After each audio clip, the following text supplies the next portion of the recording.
বিসমিল্লাহির রহমানির রহিম।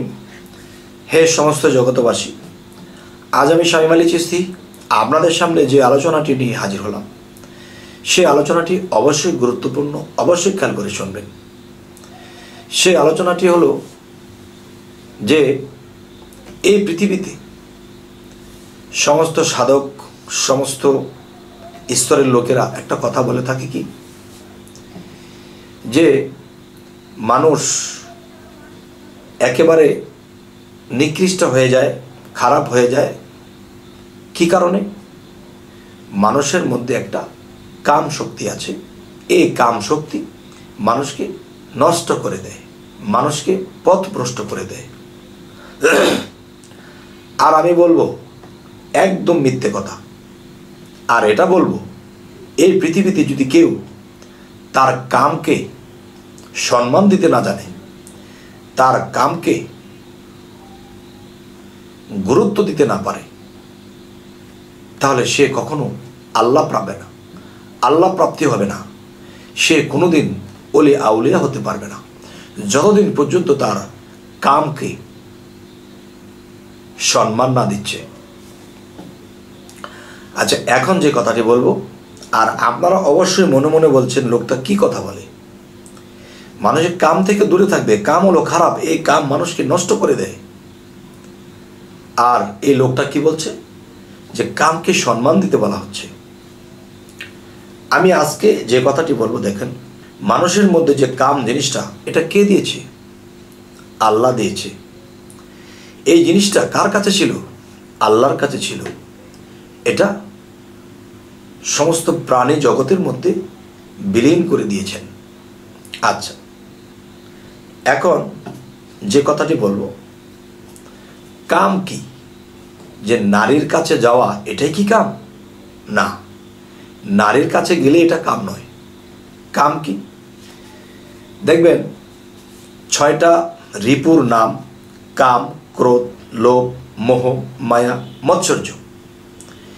এই 6টা রিপুর মধ্যে কাম হলো সর্দার।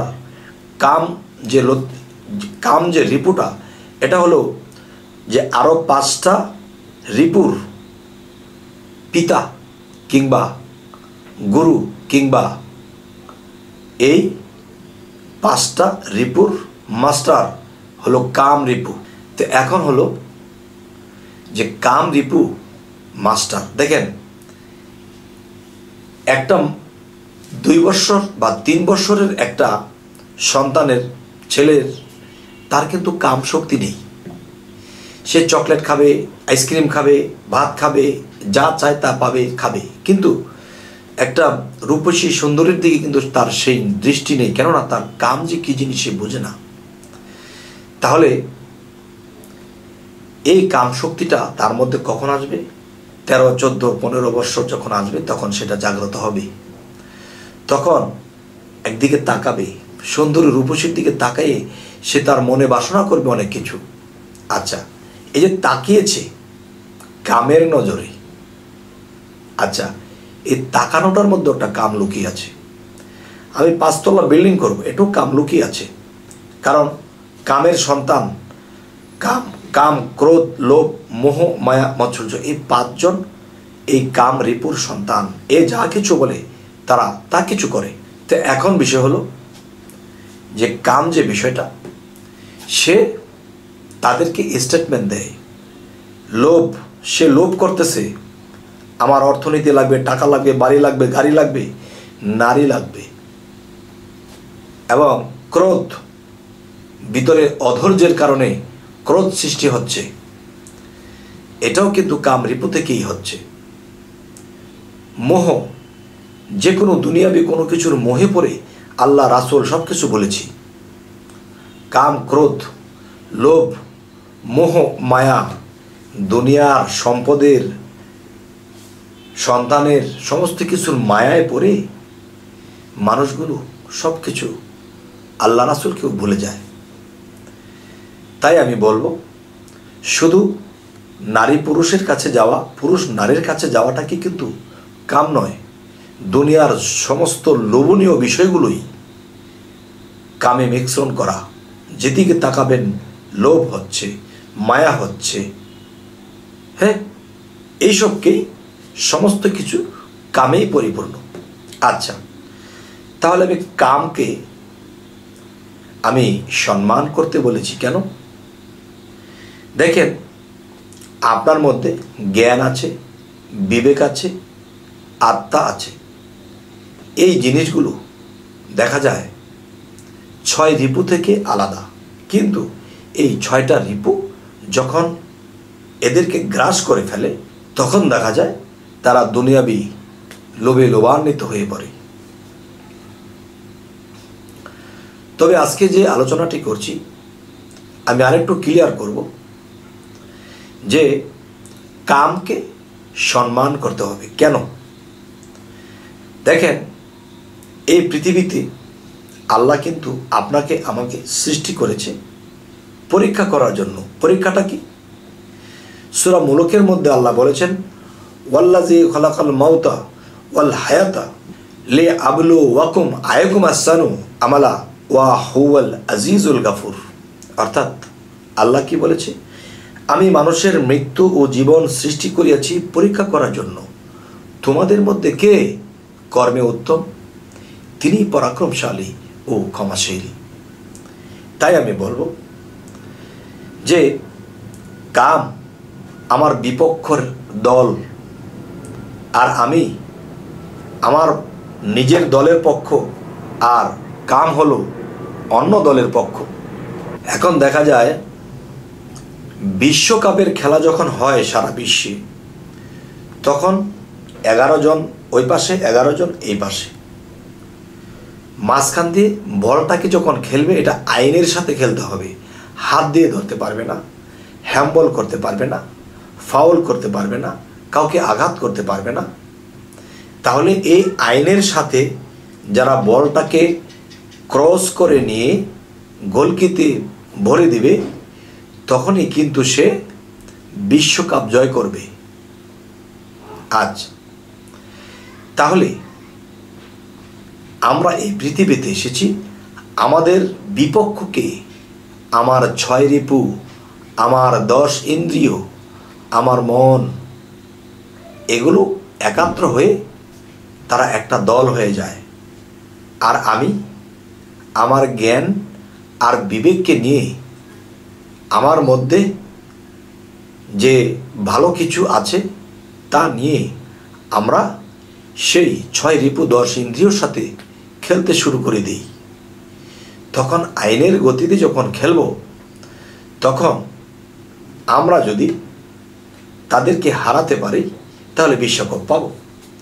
তাহলে আমরা যদি 6 রিপু 10 ইন্দ্রিয়কে আমরা হারিয়ে ফেলতে পারি, তখনই আমরা আল্লাহর কাছ থেকে পুরস্কার প্রাপ্ত হব। দেখেন, তাদেরকে সম্মানটা কেন করতে হয়? কারণ তারা যদি আমার বিপক্ষে না খেলতো তাহলে আমি কিন্তু বিশ্বকাপ পাইতাম না, আর বিশ্বকাপ না পাইলে আমি সম্মানী হইতাম না। এই জন্য তারা আছে বলেই তো আমি খেলোয়াড় হয়েছি, আর তাদের সাথে আইনের গতিতে খেলেছি। আর এই খেলাটা আমি বাইরে আনছি। একজন মানুষ যখন কোনো মুর্শিদ ধরে এবং তরিকতে এসে সে আল্লাহর সাধনা করে, তখন শরীয়তের লোকেরা তাকে আঙুল দিয়ে বলে ভণ্ড। তাকে বলতেছে, এই এর সাথে চলবি না, এর সাথে ব্যবসা করবি না, একে ডিলিট করে দাও। আর এগুলো শুনে আপনি হাসতেছেন এবং ধৈর্যশীল হচ্ছেন এবং আল্লাহর জিকির করতেছেন।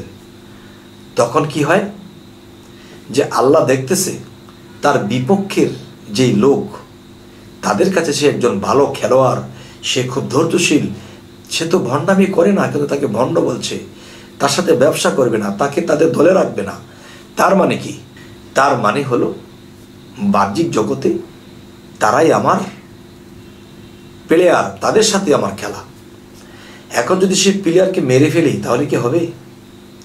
এই পৃথিবীতে দেখা গেছে, এই বাংলাদেশে, যে সে ইসলামের বিরোধ করে, সে ইসলামের পক্ষে নয়, সে নামাজ পড়ে না, সে রোজা করে না, মার এদেরকে। তাহলে কিন্তু হলো না। আমার বিপক্ষের লোক আমি এমনভাবে খেলা খেলব যে খেলাতে সে একসময় ওই দল ছেড়ে আমার দলে আসবে। তখন কি হবে? আমার একটা প্লেয়ার বেড়ে গেল। তখন আমার আচরণ, আমার খেলার আইন কানুন দেখে আমি যখন বিশ্বকাপ জয় করেছি, একসময় ওখান থেকে কিছু প্লেয়ার আমার এখানে এসে গেল। তাহলে আমার বিপক্ষের লোক সেও কিন্তু সম্মানী। কেননা আপনি যদি বিশ্বকাপ পেয়ে থাকেন, কারণ আপনি ফার্স্ট আর সে কিন্তু সেকেন্ড, কারণ সে অনেকগুলা দল ক্রস করে সে টিকেছে, আমি টিকেছি, আমি বিশ্বকাপ পেয়েছি, তারাও কিন্তু সেকেন্ড প্রাইজ পাবে, কারণ সেও তো অনেকগুলা দলকে ক্রস করে পাস করতে করতে এসেছে।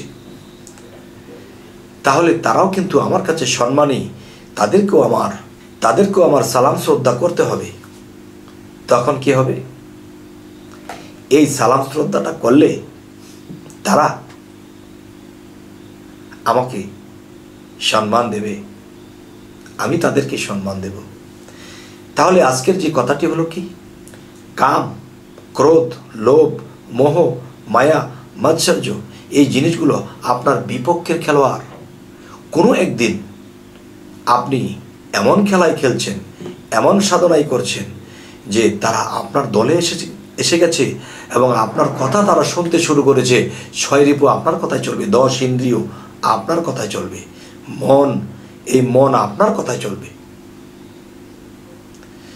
তবে হে সমস্ত জগতবাসী, জানি না আজকের কথাগুলো আপনাদেরকে কি বোঝাতে পারলাম কিনা। যাই হোক, আমাদের চ্যানেলটি যদি আপনাদের ভালো লাগে তো অবশ্যই সাবস্ক্রাইব করে নেবেন, পরবর্তীতে যেন ভালো আলোচনা এনে দিতে পারি। তো সকলেই ভালো থাকবেন। আল্লাহ হাফিজ।